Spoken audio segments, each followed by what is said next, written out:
to the Cinementalists. Noun, plural. Definition, those whose love for movies runs so deep, they can't help but do a podcast about them.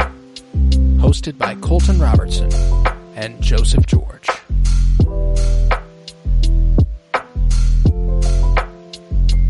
Hello everybody and welcome in to the Cinementalists. Today we are in our penultimate installment of our top 100 films of the 2020s. This is part 9. This is everything that falls just outside the top 10. 11 through 19 today, working from the bottom to the top of that list here. And I am so very excited. I am Colton Robertson. I'm joined by Joseph George. What's up, homie? Oh, what up, what up? Always a pleasure to be here. Oh, and it is always a pleasure to have you. And we've got a fucking doozy on our hands here. I don't know. This is going to be tough. But I'm committed now, you know. I didn't rewatch anything therein. I'm not going to rewatch anything. The top 20 I have are the top 20 I have, and we're set now. How are you feeling? Yeah, I only rewatched one movie. Oh, man.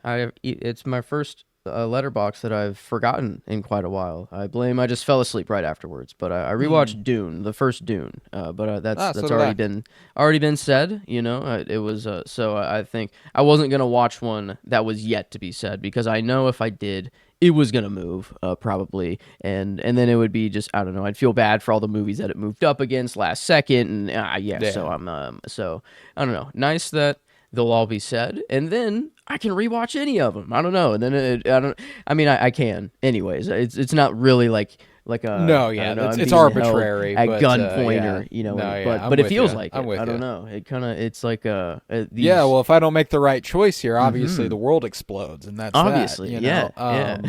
Obviously, it all comes down to me and my order of movies. But no, I mean, I rewatched Dune as well. Emily, we've been watching Twin Peaks, so she's been getting fed a little bit more Twin Peaks related stuff on her algorithm.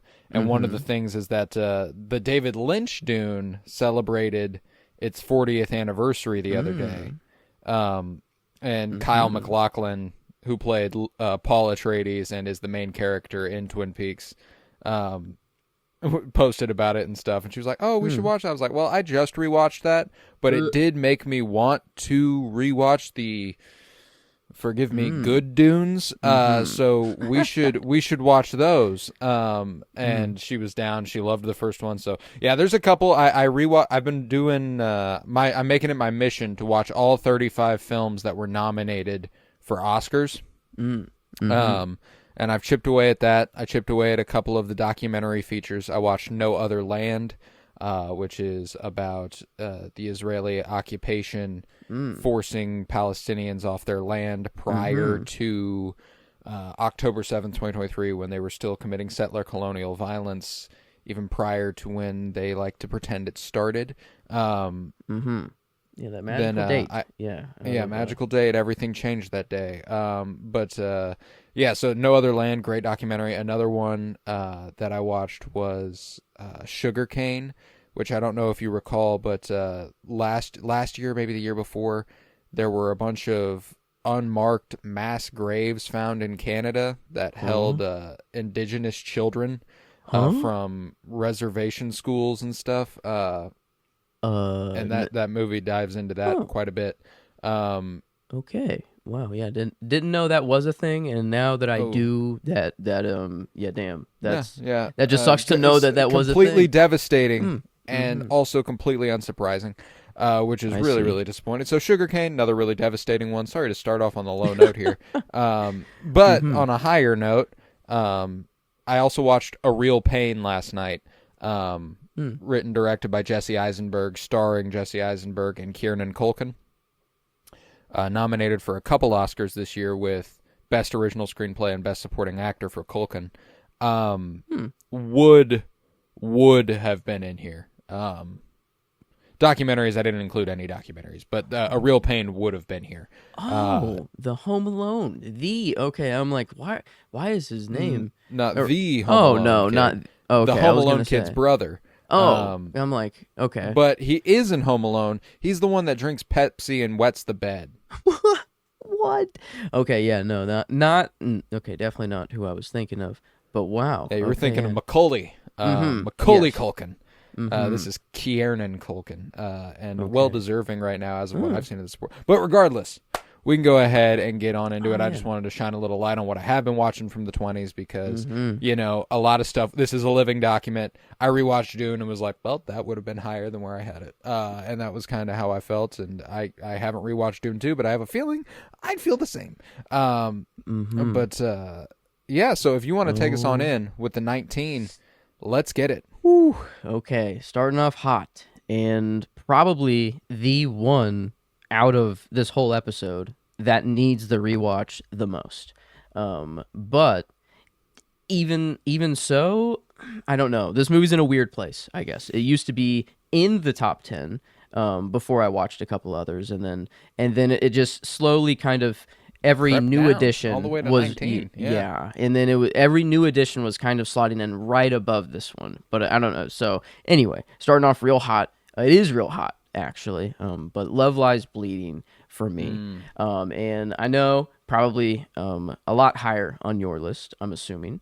I mean, relatively, we only got 19 left. It's a lot of good movies. That is true. I guess true. I guess I don't know. It could. I'm wondering. I guess I don't know where it does place for you. I'm interested, but I guess for me, I don't know. I guess top 20 is still kind of balling out. So this is. Yeah, I mean, it I is. did still love this movie, and it was not at all the movie I was expecting going into it. I remember that. I remember I was just absolutely taken off guard, but then once I was in the world, I was just in, and I was just kind of along for the ride. And that's why it was. I have only watched it the one time, which is why this is the one that I feel like desperately needs the rewatch. A lot of the other ones are more recent in my mind, so I Right, just right. I have that, but I remember. I guess the part I do remember is the ending, and what an ending to a movie, that this is, and I mean, I think it's.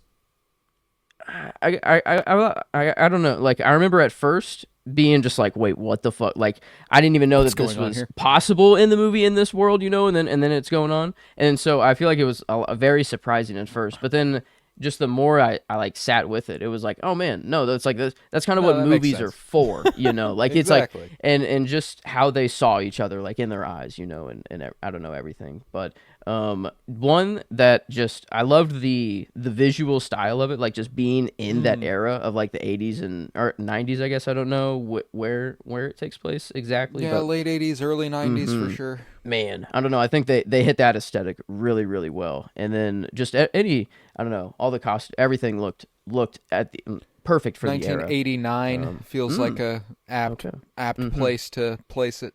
And I don't know. It was one again out of all of these that I do feel that would rise if I were to rewatch it again. But I mean, it did find its way, I guess, to 19. Eventually. So I mean, higher than Dune. Oh, in the creator, better than sci-fi. So it was a movie that did catch me at first. That's for sure. Yeah, So that's the good shit, man. That is the good shit. I love me some Love Lies Bleeding. So yeah, I don't have it yet, but it is the last 2024 movie that I have. I haven't. I don't have anything higher than that for 2024. So, and it's also the last one I have left. I don't have any more besides it. So. Wow. In the Okay, top 20, all the of- 2024 year did not dominate for me. Yeah. Okay. I guess I think only 3 for me, if I'm counting correctly. If if I am right.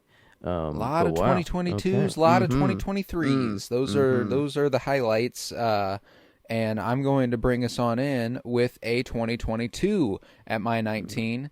This is where I have Top Gun Maverick, directed by Joseph Kosinski.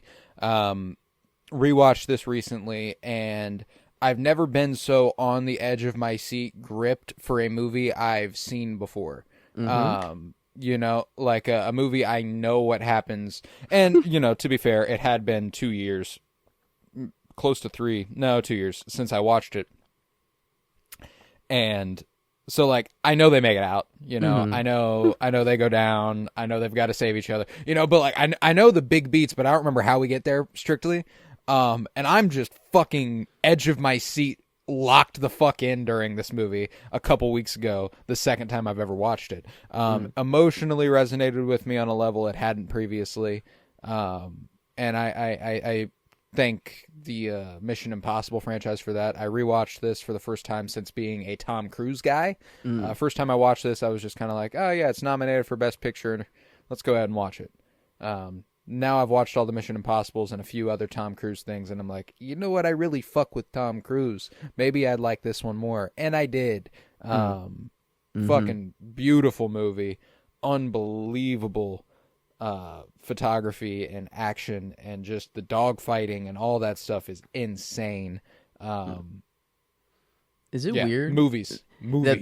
One of the most memorable things for that movie for me is the music. Like, I just think of like the music is fucking end, like, incredible. Oh my god! Just like the dong. I feel like there's a lot of bells, bell tolls, and just a lot of. It just makes every moment feel that much better. Whenever there's just I don't know, the great ass music. And the score is fucking impeccable. Yeah, that's a good. I mean, Glenn Powell. Great in his little supporting role. Monica Barbaro, who was just nominated for Best Supporting Actress for her role as Joan Baez in A Complete Unknown, is Phoenix in that movie. She's like the main, or like the only chick in the group. Obviously we got a little bit of love from Jennifer Connelly. Love Jennifer Connelly. She's the shit. John Hamm, Charles Parnell. That moment when Charles Parnell is like watching Tom Cruise do the test run on his own against orders. And he like, they all get up on the edge of their seat, and then he nails it, and the guy just like fucking, he like balls up his fist and is like, let's fucking go. Like, I fucking love it, dude. So there's just so many moments that just make me go, let's fucking go. And I love it. Propaganda be damned. This movie fucks. That's true. Top Gun Maverick rocks. So got it at 19. Not many times where I feel super patriotic or good about being patriotic, but this is one time, where I'm like, well, and that's the thing too, is that the base, the mythical base, they never specify where it is. It's enemy territory. That's true. It's not like so like. It's propaganda in the sense that you're like, wow, the guys in the military are doing really badass shit. But like, it's not like, we got to take out these fucking communists. No, it's like they have uranium. Okay. That's kind of what I want. If there's shit I want y'all to go after, it's uranium mines, so okay. Yeah, that's true. I guess I never really thought about that. And it was just kind of like, this is the mission. Big bad base there, take it out. And okay. Big bad base mining uranium to create nuclear weapons. I'm like, I don't like nuclear weapons. Fair enough. And that's that. But definitely still a certain degree of that. But Top Gun Maverick's the shit. I love it. Okay. 19. Awesome. Only separated by 3 for us. Small. So not but all right.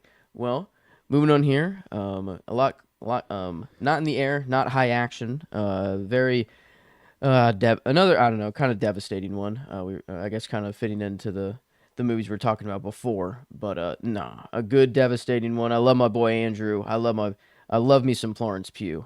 This is a 2024. We Live in Time, and man, this one.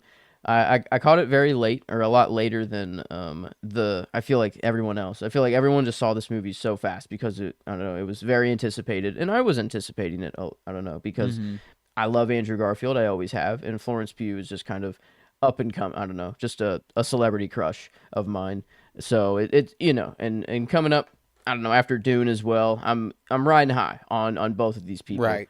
And then they're together. I don't know. It was just kind of the perfect storm of a movie. And sadly, I guess the story had to be what it is. Every love movie, I feel like, has to have something devastating in there. It just makes the love stronger. Noticed maybe that my favorite romance movies have a certain tragedy to them. Yeah, and it's what elevates them in my mind, because like, if a movie has a happy ending and it's romantic, it's typically a comedy. It's typically a rom-com.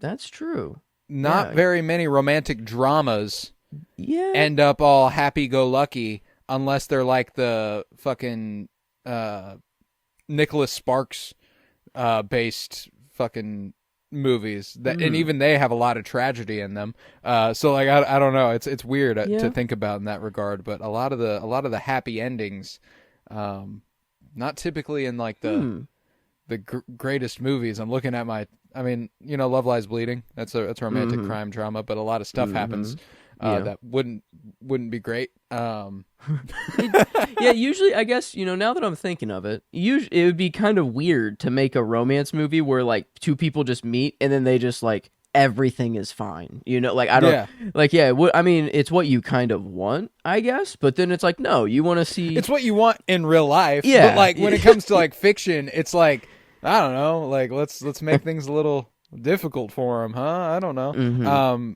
And then if it's not difficult for them, it's not the main point of the movie.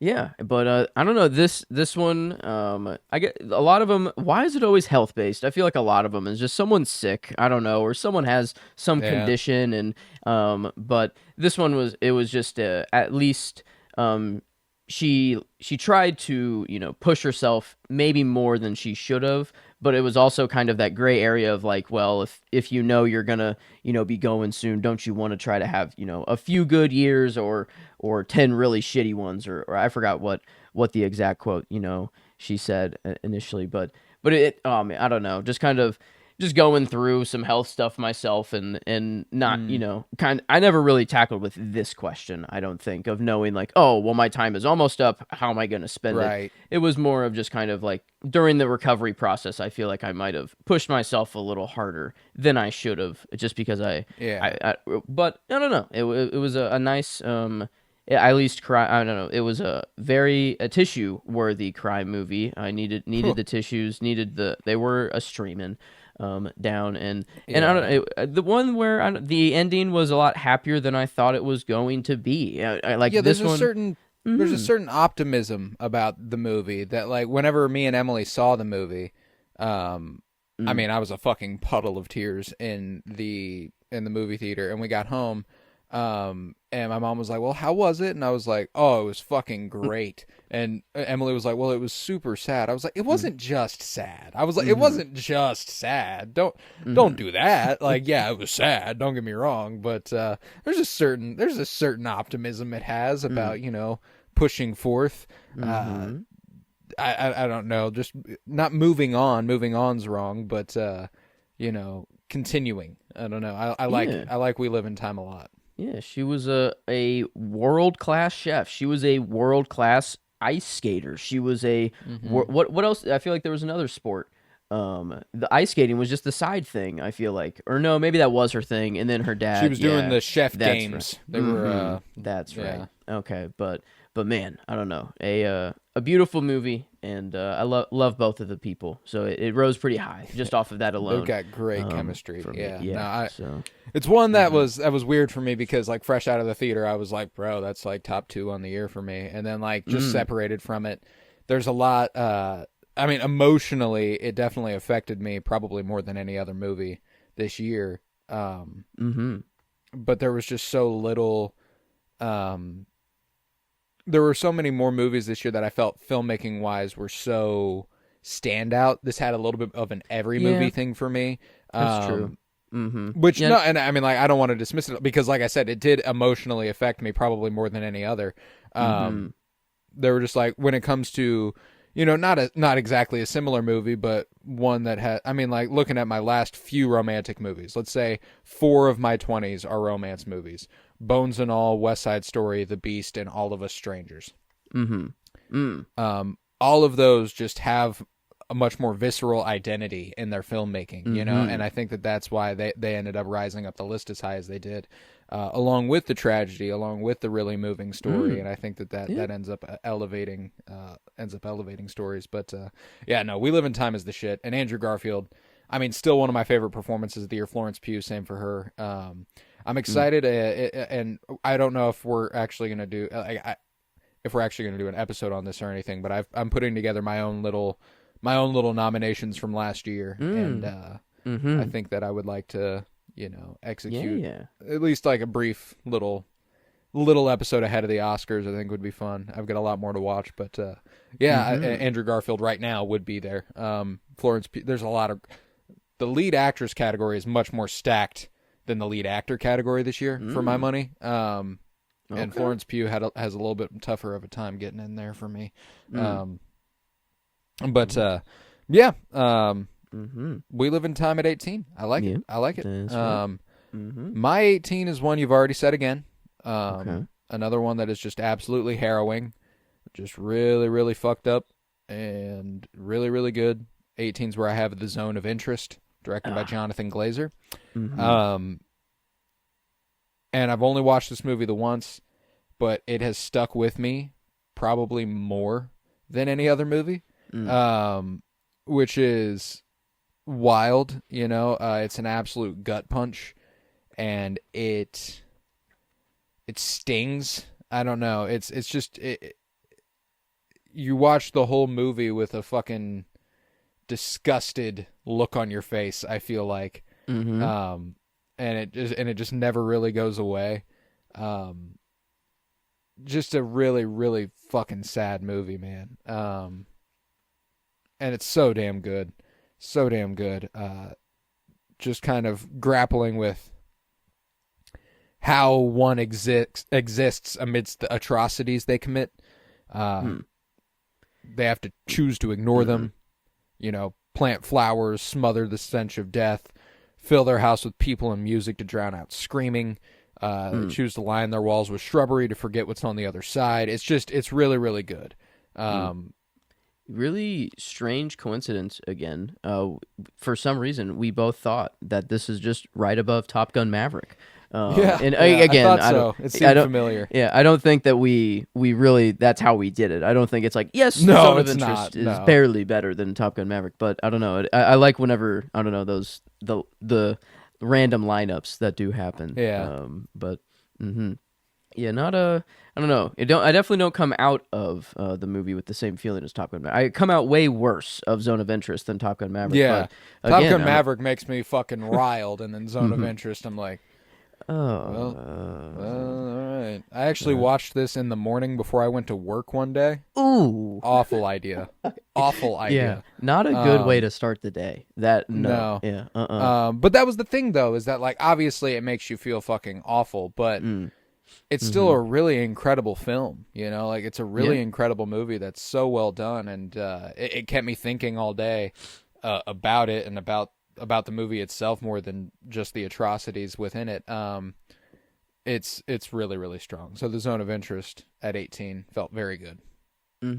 Okay. All right, moving on. This one, a recent viewing, but not a 2022 movie, one that I just got to pretty late, but one that I saw and instantly just kind of like, this one, I fell in love with it pretty quickly, and while I was watching it, I kind of knew it was going to be up here, but this is where I have The Northman, and man, I don't know what it is about this Skarsgård family, but they just kind of got it in them. I haven't seen much of Alexander here. I guess I already had a movie in my list, Godzilla vs. Kong. He was in there. Oh, no shit. So I even kind of forgot he was in there, but I definitely won't forget this performance from him. Oh my God, does he just look like an absolute Viking? Yeah. Oh my fucking God. And then also, does Anya Taylor-Joy just look like a goddess as well in here? Yep. So I mean, they both fit the bill and fit the camera really, really well. And then I love Ethan Hawke at the beginning too. I kind of wish he was in the movie a little bit more with Willem Dafoe. They're kind of Willem Dafoe being an absolute fucking freak. Yeah, dude. Holy shit. Oh my, I don't even know what you call it, like a shaman, or I mean, were they just doing ayahuasca? I don't know what they were drinking or what was going on in that room, but man, what an experience. We get fucked up. Yeah, everybody stripped down naked and crawl around the room. And just growl at your dad and become a lion or an animal, and Willem Dafoe's gonna be there, and honestly, it sounds like a way to have a bad trip, completely. Like, this is not, you would think, you go out in the middle of the woods, you get really calm, you lay down, you have this, but no, if you're a Viking, I guess this is the Viking, I don't know what the fuck I'm talking about. These were Vikings, they're hard motherfuckers. They don't, but no, I love, just kind of not that the story was like shocking or like, oh wow, so creative, like that they went here. It was just kind of, you know, pretty straightforward and like nothing too, and like, just revenge story kind of, dude's Yeah, just on his yeah. path of revenge. And so not much I can say for the story, but I think it looked really good. The landscapes and everything were just really beautiful, very colorful, and just I loved, I don't know, I loved all the costumes. This one, it felt like I was in this Viking. I don't know. I felt my blood, or my ancestors being like, yes. I don't know. Like I like remember like the visual that I think, I don't know if it was during the trip or later on in the movie, but like where he kind of saw like the tree of life, or life tree, but then like it Yeah, was yeah. also the blood, veins, and then like your ancestors like all pumping through your own blood and everything. And I was just like, oh shit. I'm like, like technically, like my blood is, like pumping through my veins, and was at one point all, I don't know, it got me to think of that shit. And it was I don't know, wild, but all in all, I think just a really good looking movie with I don't know, another Skarsgård, and I still Other think, Eggers too. yeah. You had Nosferatu. Hey, okay, yeah. Yeah, great Doing, director. And him and yeah. Willem Dafoe have a great working relationship, as he was Mm. in The Northman and Nosferatu, and also The Lighthouse, which was 2019. I need to see that one. Yeah, I still Oh, haven't it's my gotten to favorite that. Eggers. That's my favorite Mm. Eggers. Ooh, I mean, you got okay. Pattinson and Dafoe the whole Oh, time. yeah, come on. Um, Yeah, that's gonna be hard to beat. That's gonna be tough. But Definitely the weirdest one, mhm. also, which is saying a lot. Um, Weirder. Wait, really? Then okay. Wow, that one I'm getting in. I have no idea what I'm getting in for. There then. But I mean, it sounded like it's gonna be my top Robert Eggers. That's for sure. And the yeah, Northman's yeah. I already mean, here at 17. So I mean, yeah, if this list yeah. extended to 2019, I feel like it'd be Oh, it'd be fucked. way way I different. mean, I just off the But top of my head, like five of my favorite movies of all time are 2019. So mm, like, it yeah. would really fuck up the list. But yeah, Hmm. yeah, like I would say that 7 or 8 of these from 5 years are some of my favorite movies of all time. Yeah. 5 of the movies from 2019 I'm thinking of off the top of my head are some of my favorite movies of all time. Mm. Yeah, it Which is was. crazy, but We've lived through a good era of movies. good year there. Good Mhm. year there. But all right. 17, Yeah. The Northman. Mm-hmm. I'm sticking with 2022 right now. We Okay. got a few so far. This is where I have Tar, directed Mm. by Todd Field, starring Kate Blanchett. Mm-hmm. This is one that I watched for the first time a couple years ago. It was January 2022 or 2023, because it got nominated for the Best Picture Oscar, and I wanted to watch it. I wanted to catch up, and I could absolutely recognize the craft at the time, but I was a little too caught up in specifics. Um, the This movie is all about a conductor, Lydia Tarr. She Okay. composes orchestras, and she does that whole thing. And there's a lot of very niche, specific storylines, like rotating first chairs, and getting people in and Mm. out, and when they are composing, they're not doing layman's terms. So I think I got a little lost in the shuffle. But Okay. this most recent time, I just kind of surrendered to the narrative, let it be. And it's fucking brilliant. It's a incredible screenplay. Uh, I see why there are people who think Everything Everywhere All at Once might have robbed this of a couple things. Mm.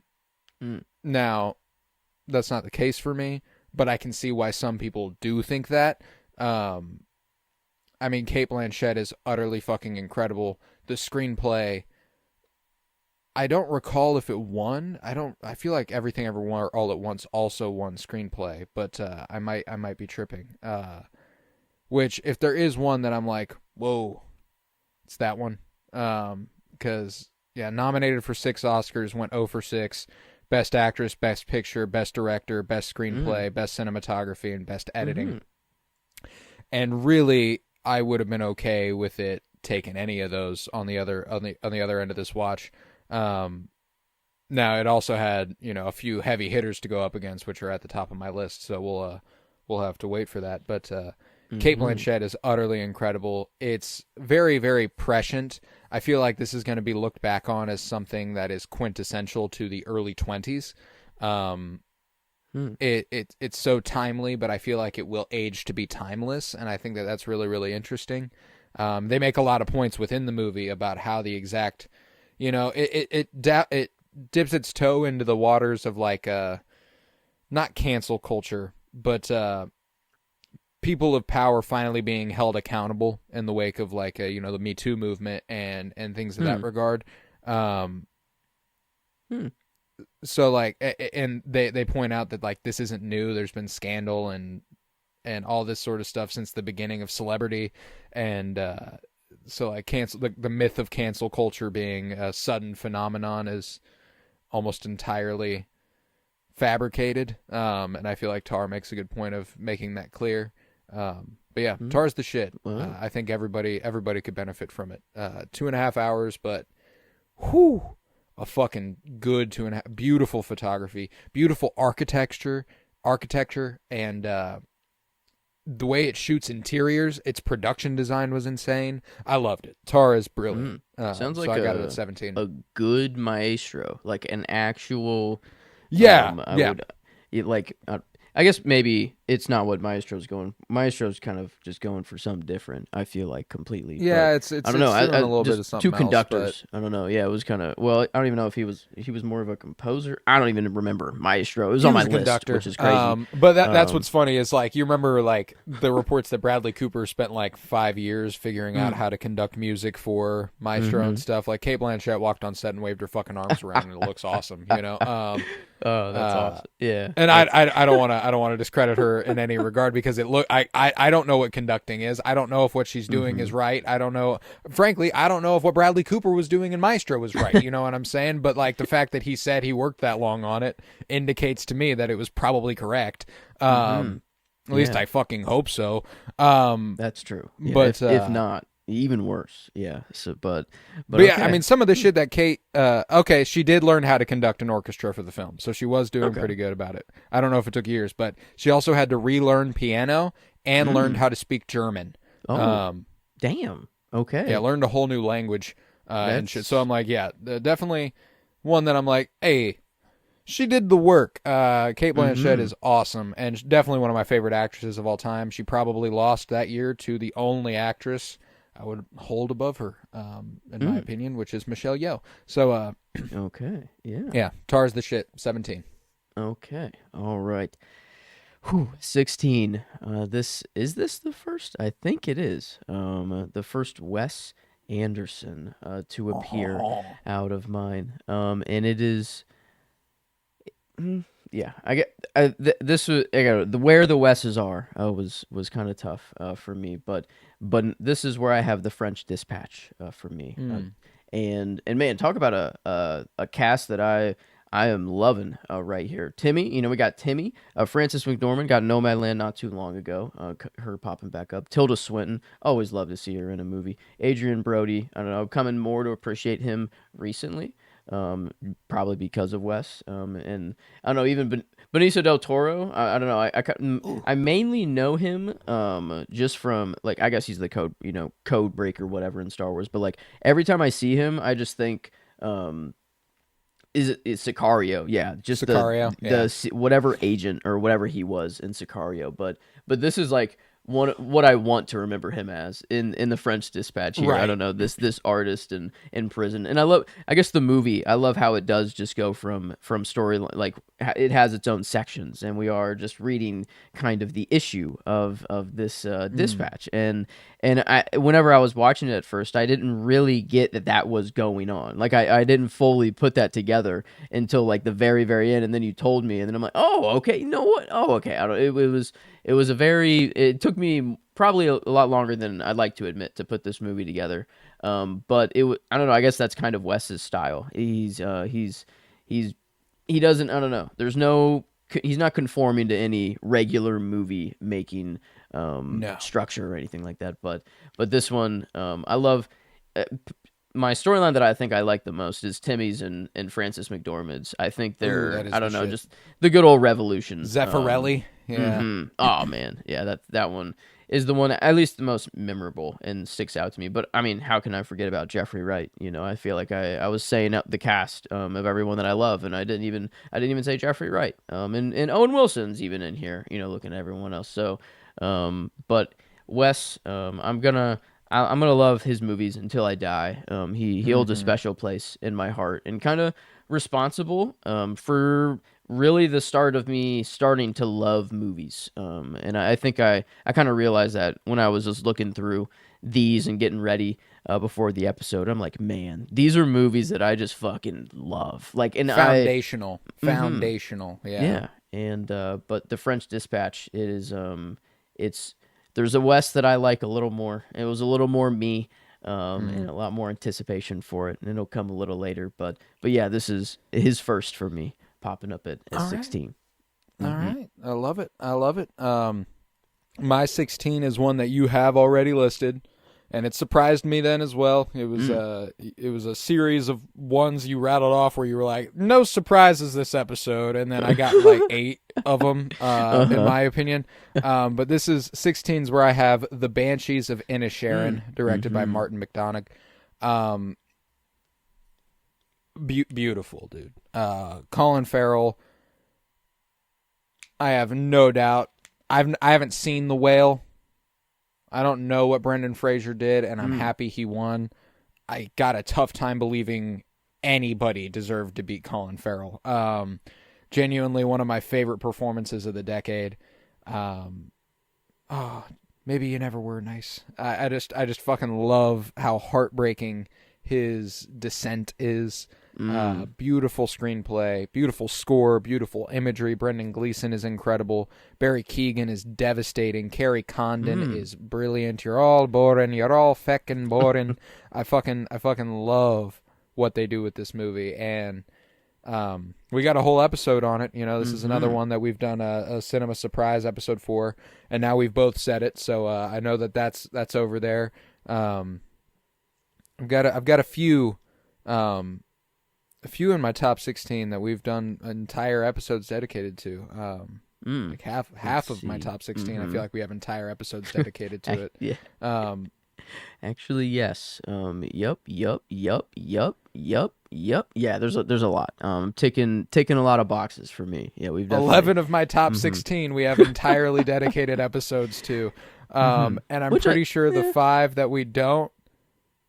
Okay, 4 of the 5 that we don't, you haven't even seen on my list. So like that's okay. That's crazy. But yeah, no, I mean, Banshees is incredible. We did a whole episode on it, like I just said, and I adore it. I think that there's such a dark look at the power of positivity, which is ironic, you know, and the corruptive nature of depression. And it's so good. Banshees is brilliant filmmaking. It's quaint and serene, but it has an unsettling zest that flares up every once in a while, and it's really good. So, Banshees at 16. Yeah, it was a kind of a wild card pick for me. I remember back in the. It was going. It was either that or The Northman. Yeah, The Northman was up there. I feel like there was one more, man, and it's gonna bug the crap out of me. It was, but I don't know, it's not coming to me. But yeah, The Northman was definitely up there, and then I was going back and forth, and I'm like, you know what? No, I don't know what made me or what pulled me there. I knew the least amount. Like about this one, and maybe that's why is that I'm like, I don't know, it truly is a surprise to me as blind, well. But yeah, no, I think it makes sense. We're the movies up here. We have episodes on them. We cover movies that we love, you know, and so it makes sense. A lot of them are gonna be covered, but yeah, I don't know. I love. I think I don't know. Banshees, now looking at all the other movies, it's definitely a lot lower than it deserves, and yeah, I don't know what I was on, being like, yeah, no surprises, don't worry, RRR, John Wick 4, Banshees of Inisherin, but you rattled off like 3 in a row. I was like, hold the fucking phone, dude, you're fucking me up right now. But yeah, no, I love Banshees, and it's been one that's deeply special to me since the first time I watched it. So, yeah, got it at 16. Okay. All right. On to 15. You said it in this episode. I don't think it has come up. Maybe it has. I don't remember if you said it yet. Yes. No, you have said it before. This is a very recent viewing for me, actually in your basement, on the screen. This is where I have the Beast, or La Bête. I don't know if I'm saying that. I don't know French at all. I went Spanish even with, because that's the only thing I know. But no, this it still La Bête. has Yeah, there has you its. go. That's French. Is it okay? Yeah, I don't know. La Bête. I'm exaggerating. Well, yeah. Anytime I think La of French, Bête. I go to The Incredible. Mission Incredible. Yes. Yes. Bon voyage. Yes. But anyway, no, I'm so glad that I got this one in before the list, because it kind of has like some crack, like Cure, and kind of like a La Chimera a little bit. It's just it's got that something in the background. It's got the juice. It's got the juice. And it's I still don't think I've fully figured it out. I don't know, and maybe that's the point. Is that maybe you're not supposed to figure it out. At least I don't know. It still just is the green screen aspect, and if there's what's the base world? I guess that's what I want to know. Is like where is the current timeline? I need, but regardless, the way we get there is beautiful, and it's slowly just kind of unraveling and getting weirder and weirder as the movie goes on, and oh my god, I almost the other day I was on a walk, and I almost pulled out my phone and I forgot this dude's name, but whenever he does his vlogs, he's like, it's Bumana here, and and every woman hates me. Whenever he just goes on his, I don't know, his incel rants, whatever. I almost started, I don't know, just doing the parody and sent it to you, but I don't know, I couldn't. Fuck, I don't know why I couldn't remember. What is his name? Louis Lewinsky. Lewinsky. That the last name. Louis Lewinsky. I could not get Lewinsky. Hey everybody, Louis Lewinsky here. Yeah, no, his whole fucking thing is hard to watch, but it's so good. It's so good. Man, no, but I mean, is it Leah Sado? Leah Seydoux is how I say it. Thank you, Seydoux. Yeah, that looks a lot, or sounds a lot better. But no, she's obviously the winner here, or the highlight of the movie, and I don't know, one that did look really good as well. The whole time, I love the different eras. Gorgeous movie. And yeah, did it jump through different aspect ratios as well? Kind of when it was in different eras, or was I actually can't remember. don't. I think they do jump to different aspect ratios, but it's not in the. It's like the quote unquote present. The far future had like a 3:4 aspect ratio, and then we went widescreen whenever we went back to the past.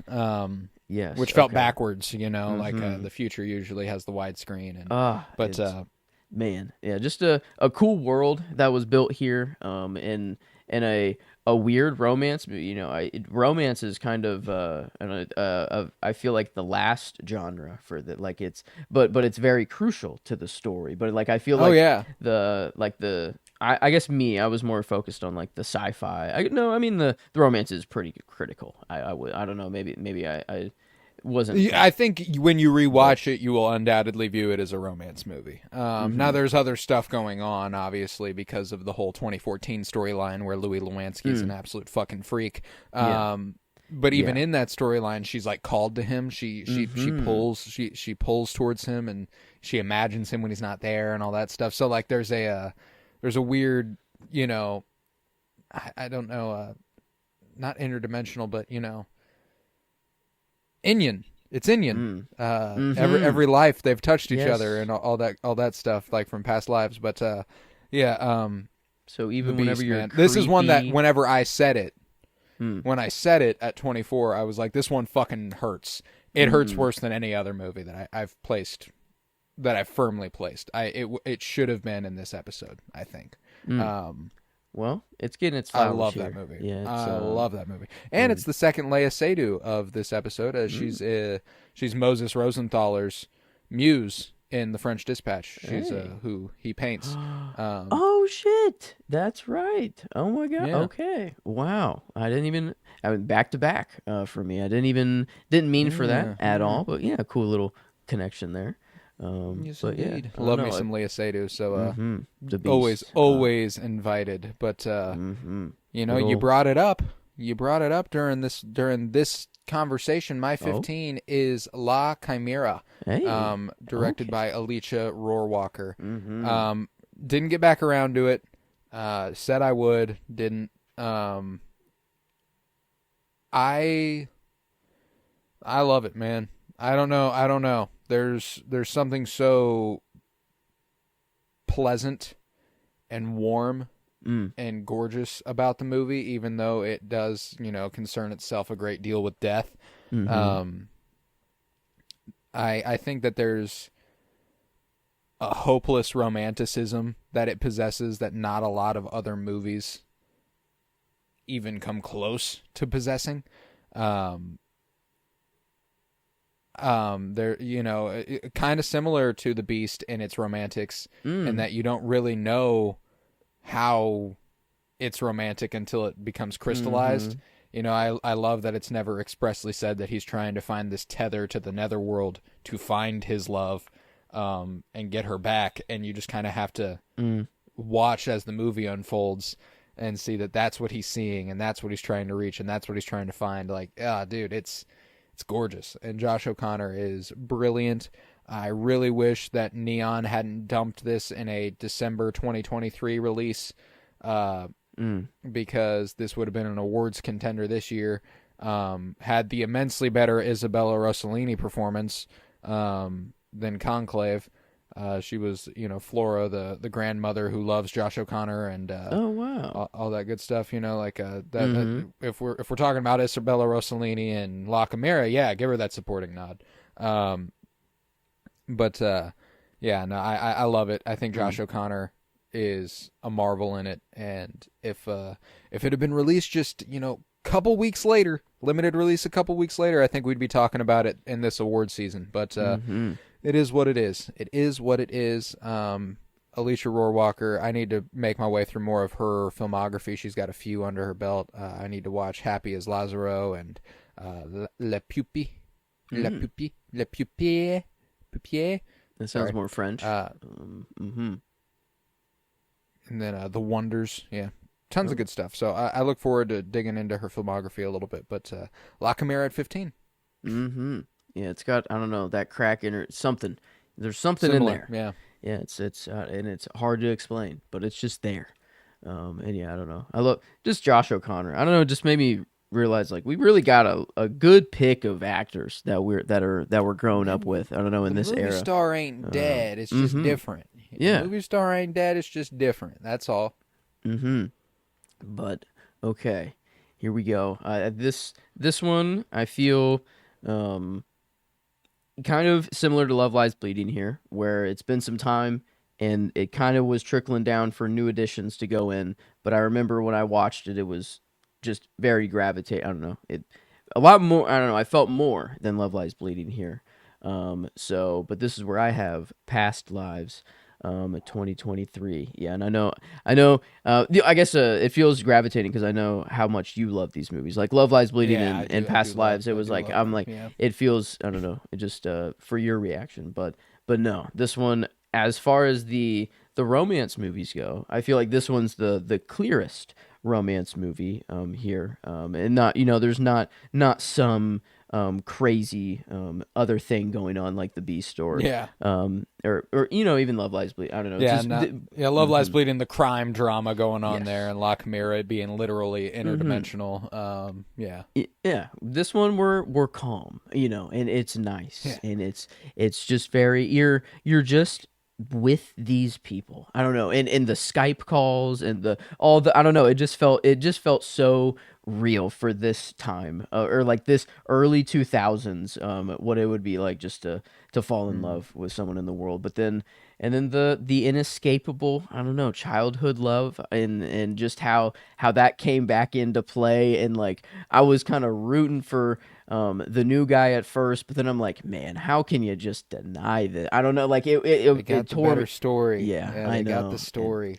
and it was at least out of the romance movies, for me, like this one just felt the most warm. It felt at least there's nothing truly so devastating here. I feel like it's this one just it felt a lot better overall. And I don't know, it left me with warmer thought. Just warm is kind and real and I don't know, not natural. That's the wrong. Just not anything out of the norm. I feel like Yeah. and not to say that it was boring, because it's definitely, I don't No, know, but it's not. real. There Mm-hmm. is a rawness and naturality, Mm-hmm. natural. I don't know. It just feels right. Mm-hmm. Even whenever the point that John Magaro's character makes there, where he's like, how do I even stand a chance? You Mm. guys have just so much better of a story. Mm-hmm. And the movie makes it a point to be like, this ain't a story, this is real Mm. life, even though it is a story, and you are watching fiction. Within the story they Uh, treat it like it's real life, and I think that's a mm-hmm. it's a great. I Uh, mean, it's obviously great stuff. Yeah, I love mm-hmm. Past Lives. So, yep, won't be for a few spots. Won't be Mm-hmm. for a I didn't few think so. spots. Yeah, I didn't think so. Um, But mm-hmm. Yeah, but they're getting strong. Yeah, it's I don't know, up here. It's in 14. It felt bad. Like that I feel bad for putting it at 14, but that is 14. I don't know. It's still, it's a very weird way to rank these movies. I don't know. It's just it'll never make sense to me, or it'll never be fully set. But yeah, that's I guess where it landed for me now, is all 14. right, But all right. My 14. It's another one we've covered. mm-hmm. We've covered La Chimera. We've covered the Banshees of Inisherin. One of our most recent coverages, 14, is where I have The Holdovers, Mm. Mm-hmm. starring Paul Giamatti and Dominic Sessa and Divine Joy Oh. Randolph. This is instant. The second I watched it, I Mm-hmm. realized I was going to be watching it every year for the rest of my life. Mm-hmm. It is my favorite Christmas movie. I have no doubt about that. Um, it's so poignant and so moving and soft and subtle, but it's still got that flair that when it revs up, it's so funny and outrageous and ridiculous. And I love that it can toe the line for tone like that. Um, it's Mm. a gorgeous movie to look at, beautifully performed. I have nothing bad to say about Holdovers, and Mm-hmm. it's just this again is top 20. Hard to put anything above anything else, but might have fallen a little bit, but that's where I feel it. That's where I felt right. So the Holdovers at 14. Mm-hmm.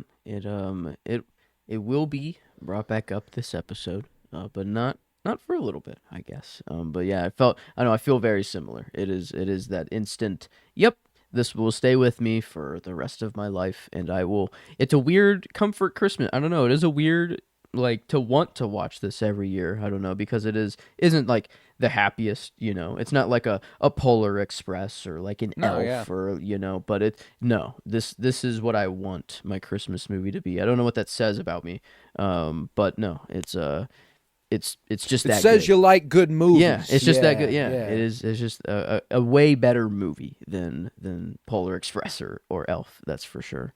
But okay, yeah. Well, I guess we'll come back around to it eventually. But for now, one that I guess has a lot more hate than I thought.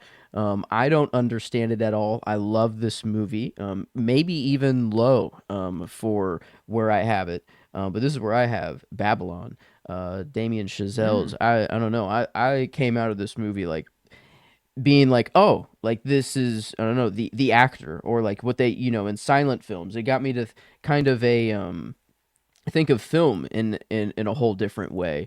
And whenever Margot Robbie just goes up in there and she's not even supposed to give a performance, whatever, but then she just gives something that is like, holy shit, you're a star. I don't know, like Right. and like to think that that's, maybe it didn't really happen just like that or whatever, but I feel like until you're in front of the camera, until you can give something people don't know, and to think that, I don't know, just how crazy sets were, because sound didn't matter. There was just stuff being shot all the time, and they were hectic. Like, to be on a movie set during the silent film era, I think would be really, really cool to see, like, just how it operates.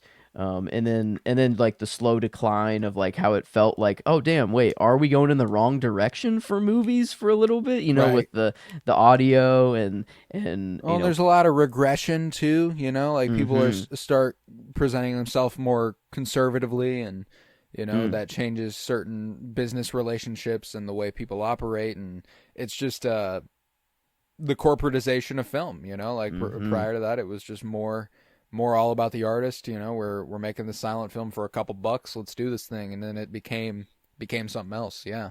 Mm. And then the end, I love the music for one. One of my favorite just scores. Oh. I have this. I love just throwing it on in the background and just bum bum. Their theme. Oh man, any like freaking La La Land, Babylon. Let's see. Yeah, Yeah, I mean, it's yeah, Justin electric. Horwitz, it's the Oh same my guy. god. Yeah, it's Oh, okay. um I didn't even mean for that. I guess my point was like just the theme of a song, like a lover's theme. I don't know. Is just mhm. it just, I don't know.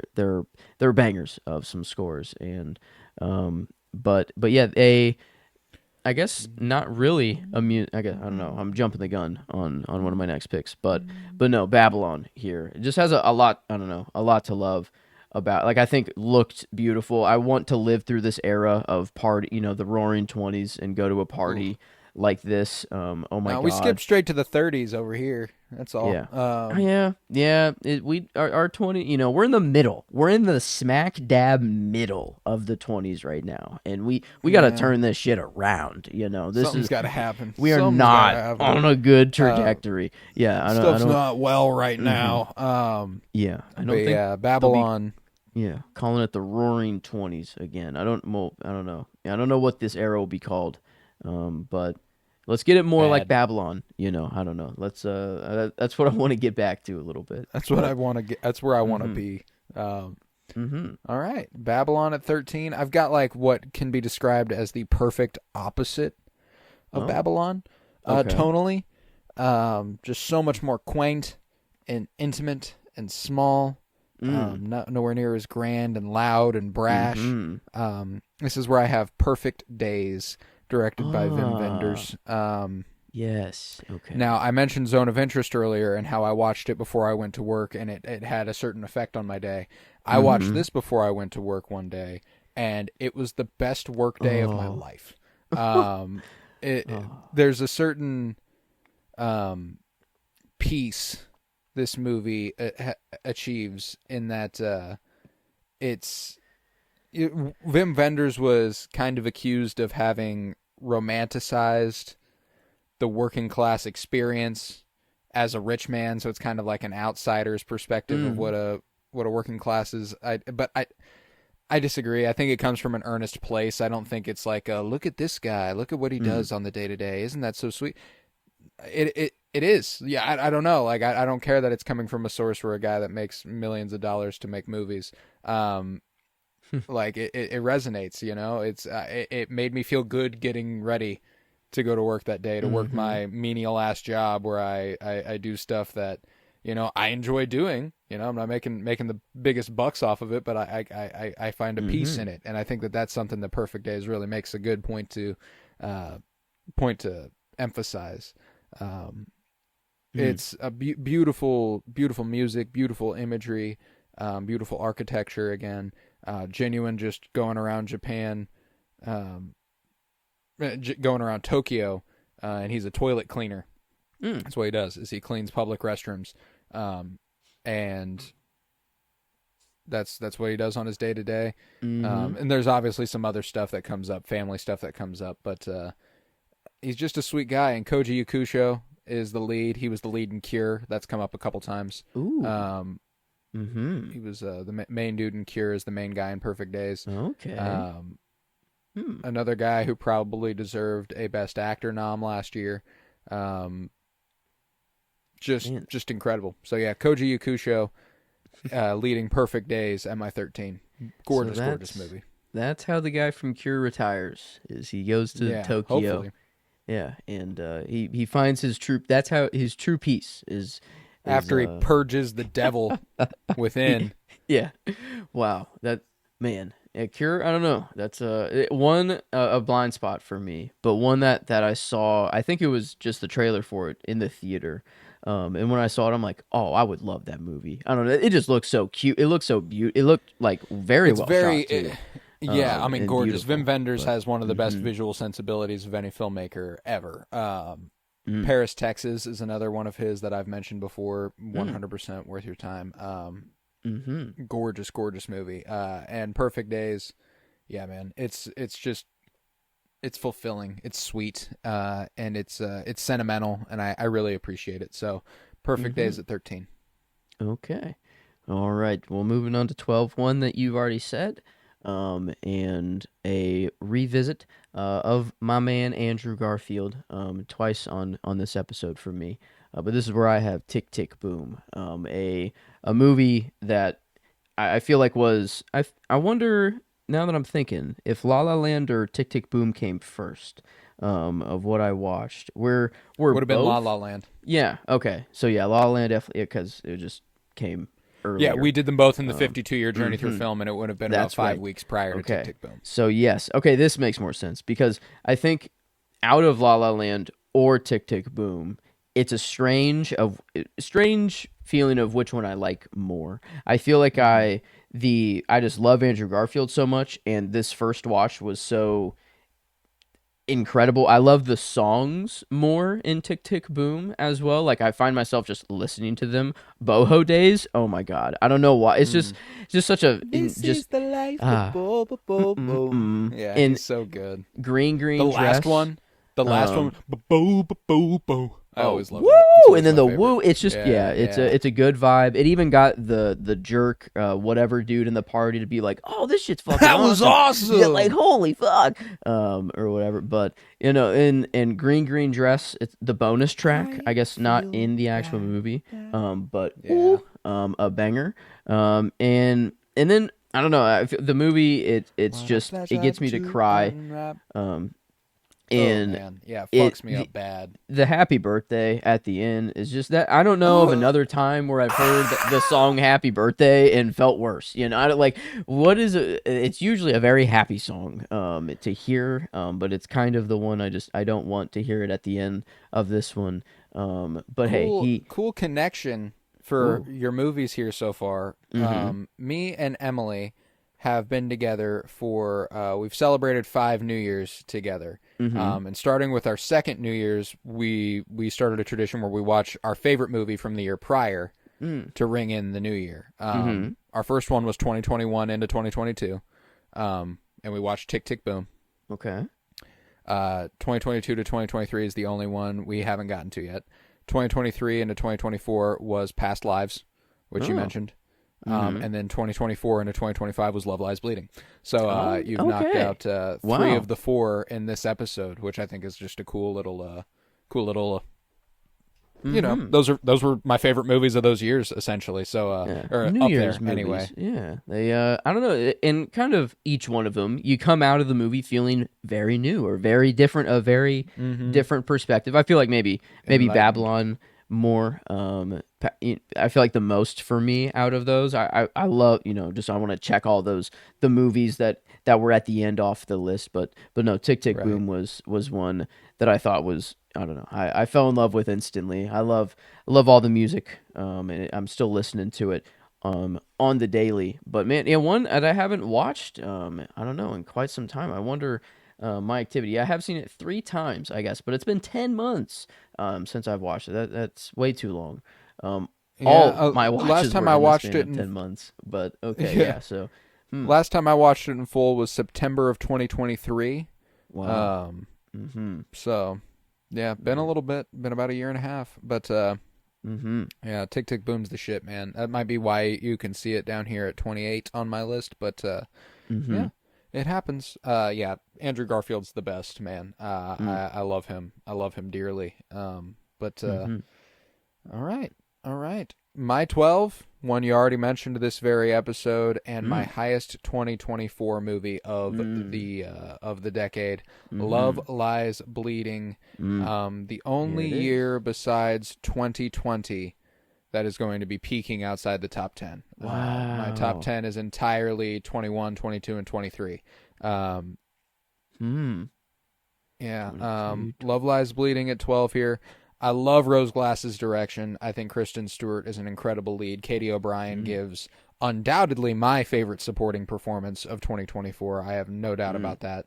Um, so spoilers whenever I do my own personal the Cinementalists Awards. Mm-hmm. Katie O'Brien's winning Best Supporting Actress, and I can guarantee you that personally. Mm-hmm. I love the way it looks. Like you said, I love the visual language. I'm a huge fan of the score. I think that that's an underrated aspect of Mm. this movie. I think it's got a beautiful score. Um, I love whenever there's a moment that you can tell, and I bring this up a lot. A director realizes they've got something special on their hands Mm. with an actor, and just kind of like looking at them, you're like, this person belongs in the movies. And that moment for me, it turns into a real fucked up sequence. But Katie O'Brien at the beginning of her uh, Mm. bodybuilder performance, when the camera goes behind her and the music swells and she's doing all the poses and the camera's behind her and she's silhouetted, and then it comes Mm-hmm. around her and it shows her face, and obviously she ends up throwing up Kristen Stewart's entire body and stuff, and it becomes real fucked up. But that's the thing is that scene, more than any other this year, aside from maybe the Challengers ending, made me go, this is why we have this is why we have the Mm. cinema. This is why I come Mm-hmm. to the movies. Um, for fucked up weird shit like that, I want to see it as big as possible, hear it as loud as possible. Great sound design, visceral and disgusting. It's great, man. I love Love Lies Bleeding. Mm. One of my favorite romances for Jackie and Lou there. Me and Emily were Jackie and Lou for Halloween last year. Mm-hmm. We loved this movie. Like I said, it was our New Year's movie this year. Big fan. Love Lies Bleeding, and that New Year's viewing is what cemented it as my favorite of the year over Mm-hmm. Challengers. So yeah, got it at 12. Okay. Yeah, in my top 10, I do only have two 2024 movies for me, and I don't know, I do love both of them dearly. But yeah, wow, I don't know, it is kind of crazy to look at where 2024 peaks. And like, I guess if I just didn't love these two movies this much, it would change some things. But man, yeah, not a I don't know. It's an interesting year, 2024 for movies. That's for sure. Yeah, I mean 2020. Obviously, 2020 was fucked up. It was the COVID Mm, year, mm-hmm. but it peaks at 45 on my list. So that's Ooh, obviously the next lowest peak.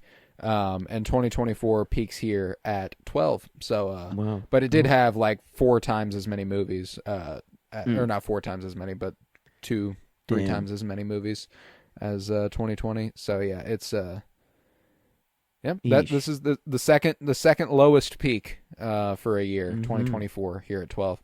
I got Okay. nothing but 21s, 22s, and 23s in the top 10. Mm-hmm. Okay. All right. Well, I guess this is the tippy top of this episode. We're leaving 10 off.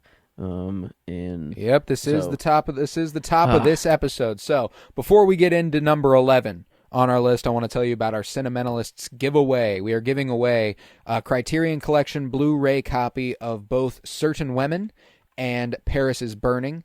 A couple of great movies. You deserve to own both of them and watch both of them at your leisure. They are wonderful films, and you have a chance to win them for free, along with potentially a Letterboxd patron membership. That's $50, 1 year for a Letterboxd patron membership. And I look forward to giving it to you. And there's a simple way you can enter.